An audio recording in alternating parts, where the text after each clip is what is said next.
মার্কিন আইন প্রণেতা ডক্টর মোহাম্মদ ইউনূসকে চিঠি দিয়েছেন এবং সেই চিঠিতে অন্তর্ভুক্তিমূলক অবাধ সুষ্ঠু নির্বাচনের তাগিদের পাশাপাশি একটা বিষয়ে বেশ উদ্বেগ প্রকাশ করেন, সেটি হলো যে একটি রাজনৈতিক দলকে সম্পূর্ণ নিষিদ্ধ করার ব্যাপারে তারা উদ্বেগ প্রকাশ করেন।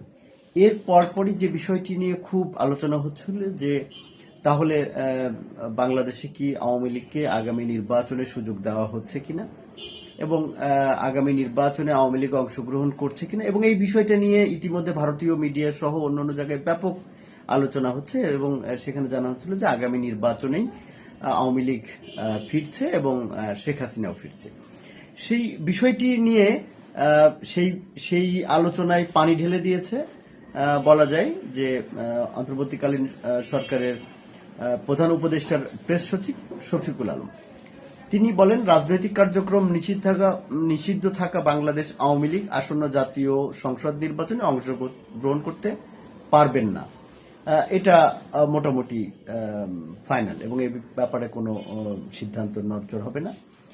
তো এবং এই সময় আজকে তিনি অন্তর্বর্তী উপদেষ্টা পরিষদের বেশ কয়েকটি বৈঠকের পর বিকেলে রাজধানীর ফরেন সার্ভিস একাডেমিতে যে সংবাদ সম্মেলন, সেখানে তিনি এই কথা বলেন এবং সেখানে যে বিষয়টি সাংবাদিকরা তাকে প্রশ্ন করেন একটি পক্ষে যে প্রধান উপদেষ্টাকে 5 মার্কিন আইন প্রণেতা চিঠি দিয়েছে এবং সেই চিঠিটা তারা তুলে ধরেন। তো এর জবাব প্রেস সচিব বলেন যে তিনি চিঠিটি দেখেননি, এ বিষয়ে তিনি জানেন না, কিন্তু আওয়ামী লীগের বিষয়ে সরকারের অবস্থান স্পষ্ট। যেহেতু আওয়ামী লীগের কার্যক্রম নিষিদ্ধ এবং নির্বাচন কমিশন আগামী আওয়ামী লীগকে দল হিসেবে বাদ দিয়েছে, সেহেতু আওয়ামী লীগ এই নির্বাচনে অংশগ্রহণ করতে পারবেন না। এটা মোটামুটি কনফার্ম।